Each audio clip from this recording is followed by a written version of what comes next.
ওরা তো একজনে আয় করি 6 জনে খায়। পোলা কোনো এতিম করিয়ে রাখছে, পোলা দূরে সরাই রাখছে। পোলার আয় খায় ঠিকই আছে, কিন্তু পোলা এতিম করিয়ে রাখছে, দূরে সরাই রাখছে। আহারে মোর বাবা বাদন, আহারে এই বাবারে, এই লক্ষ্মী বাবারে থইয়া আরে থায় পোলা পর করিয়ে দিয়েছে, বুঝছেন? পোলা ভানের আয় খায়, হ্যাঁ, কিন্তু পোলা ভানের আপন বকবে নাই না। ওই আমাকে মিন্টু ভাই কি কন, এই বাদনের নাম পোলা হইতে পারে? আর ওটা কেমন নিয়ে আবার ও আপনাকে লাগে পরিচয় করাই দিই। আমাকে ওই যে মিন্টু ভাই আছে, মিন্টু ভাই আবার এই যে মোর বাবু বাদন আছে, হ্যাঁ আবার ওর এটা আবার সত্য, বুঝছেন? মোরা বেআই হিসেবে মানিয়ে নিস, মোরা সবাই মিলন ভাই মানছেন বেআইন হিসেবে। পরিচয় করাই দিস বাবা।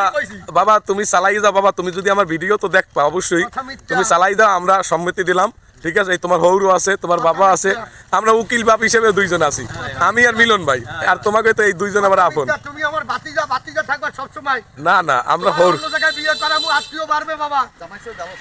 জামাই চেয়ে ভালো থাকবা আমার ভাতিজা হিসাবে। না মাইয়া উগ্র আমাকে লাগবে, আমরা আর কিছু বলতে চাই না। তোমাকে বলতে চাই বাবা, আত্মীয়র ভিতরে কোনোদিন আত্মীয় করবে না। কেমন আত্মীয় আমার লাগে? আমার লাগে কোন আত্মীয়? আত্মীয় অনুযায়ী ওর বাবাই আমার ওস্তাদ। এটা কোন আত্মীয় না, এটা ওর ওস্তাদ, এটা হইলো ওস্তাদ হিসাবে অন্যরকম। যাক বাবা, তোমার ওই মাইয়া আমরা দেখে পছন্দ করে রাখছি।